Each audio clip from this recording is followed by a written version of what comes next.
Next up on Week in Review. The Guru flattens your miter saw. I try Ego Energy Drink. And TBV shows us which router is right. This is your Power Tool Week in Review.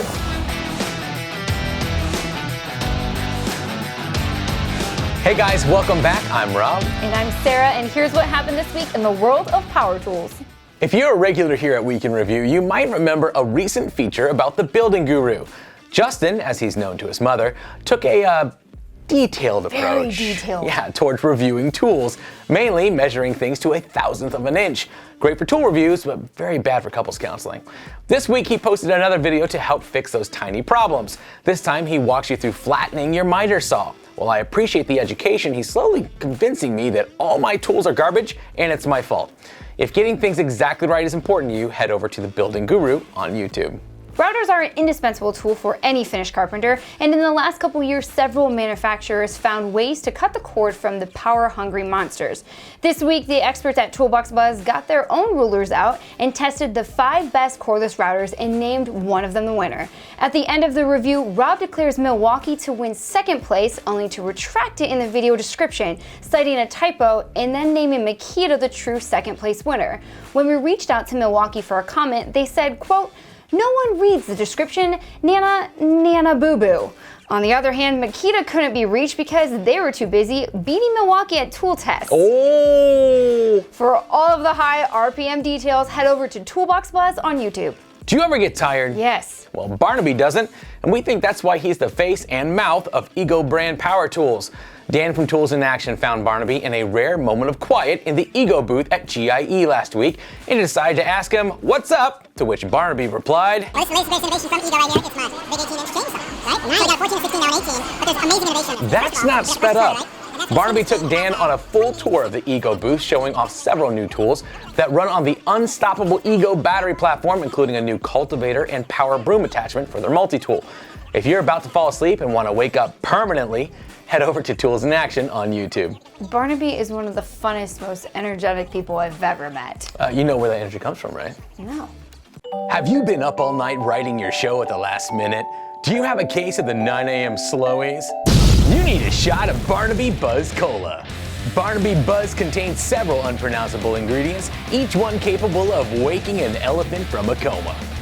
Finally, you too can have the energy of Ego's famous frontman, Barnaby. Barnaby Buzz Cola.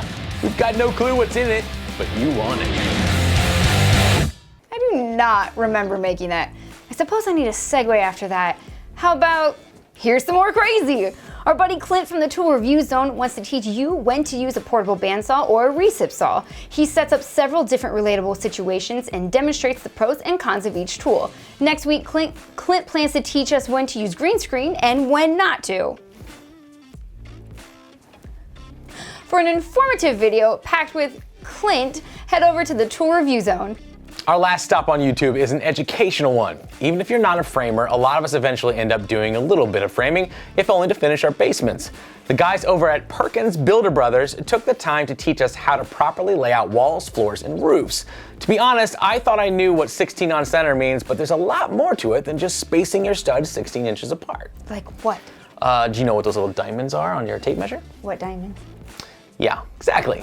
To find out, head over to Perkins Builder Brothers on YouTube. Speaking of knowing what you're doing, it's time for some actual work with Rob Robillard. Hey, Rob. Hey, Rob, Sarah. I'm in a house we're renovating, and as you can see, this railing system is pretty wobbly. When that happens, it breaks the connections and loosens things, top and bottom newel posts, and it's real dangerous. If someone really lost their balance or needed this railing, it could be a safety issue. So what I end up doing is I make unfortunately you can't just use a handrail bracket because a lot of times the distance is too far from this joist, this floor joist. So what I end up doing is I make a standoff block, and I typically just cut something on a table saw, route a nice detail on it, sand the heck out of it, and then I mount it to the rim joist, and then I mount a standard handrail bracket to that, and then to the handrail itself. So now as you can see, the bracket's installed to the standoff block to this rim joist, and it is rock solid. And it's going to be supported between the top post in here, the mid span, and this mid span, and down to the newel post down below. And it's going to take less stress off the system, and it's going to be a lot safer for the occupants. Thanks, Rob. All right, it's time for a make or break. Alex Steele and his team have been working for the last couple weeks on a cane, but not just an ordinary cane. No, this one has a sword hidden in the middle. In his final video for this project, he shared a lot that goes on behind the scenes of a project like this, including sometimes forgetting that you left something in the heat-treated oven. It's fine. Alec the cane sword turned out awesome regardless. You can find him at Alex Steele on YouTube. Jimmy DiResta traveled to Louisville, Kentucky to make a pizza oven and the tools you need to go with it. First Build Makerspace has a mini factory inside with an assembly line to make these pizza ovens to order. This specific oven design has technology to make them completely smokeless, so you could safely have this in your apartment, your home, or our office. Definitely. Next, he needed something in which to remove the pizza from the oven, so naturally, he just made a pizza peel. He got to go to the coolest makerspace, make the best pizza oven I have ever seen with the most amazing people, and then he cooks the pizza and cut it with a custom-made Klingon bat'leth. Is it possible that we're all just living in DiResta's dream? I'm suddenly scared that if he wakes up, we're all just gonna vanish. Go check out his channel at Jimmy DiResta on YouTube. That's it for this week's Maker Break. If your favorite maker builds something that you would like to see on the show, you can send it to me at projects@koptool.com. It's time again for construction industry news with Construction Junkie. On October 12th, tragedy struck at a construction site in New Orleans when an 18-story under construction hotel partially collapsed, killing 3. Since then, more information, some rather shocking, has steadily been revealed. This is an important story to the construction industry, but a terrible tragedy nonetheless. So while I'm going to spare you the details here on Week in Review, if you're interested in learning more, you can find it at constructionjunkie.com. On a lighter note, a couple years ago, CJ reported that Los Angeles was painting certain asphalt roads with a light paint-like material made by Cool Seal. Their hope was that it would reduce the heat island effect in the warmest parts of their city. A recent study has found that the coating may not actually have the effect the city was hoping for.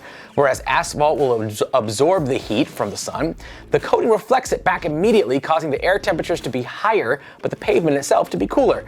That means while the road was cooler, people walking past it would feel air 7 degrees hotter. Between that and the additional glare the coating caused for drivers, we're doubtful LA will be rolling this out citywide anytime soon.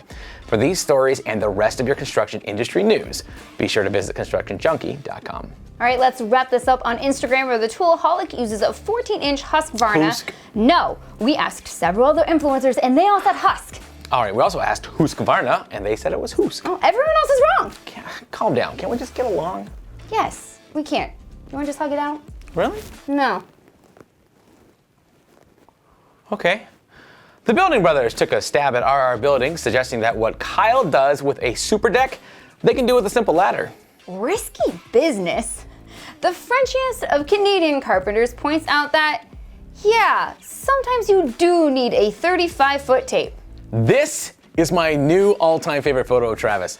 If you're not following Tools by Design, Travis has been recently struggling with moisture, termites, and as he puts it, half-assed work. The man never stops. Last of all, Ethan decided to force a new segment onto our show called Pro Tips, Lunch Edition. Burrito, grab your Fuji spray and go at it.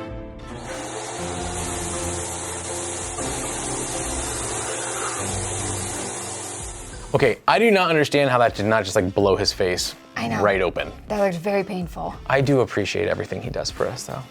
All right, congratulations to Bigfoot Seahawk. He was the winner from our Metabo Showcase last week, so congratulations. Yeah. And for those of you who do not follow us on Instagram, well, first of all, you should, because it's amazing. But we had a pumpkin carving contest this week, and we had our followers over on Instagram vote on whose pumpkin they thought was better. The loser had to wear a pumpkin that they carved on their head. And we're not gonna spoil that for you. You definitely need to go to Instagram, look up CopTool to see what happened.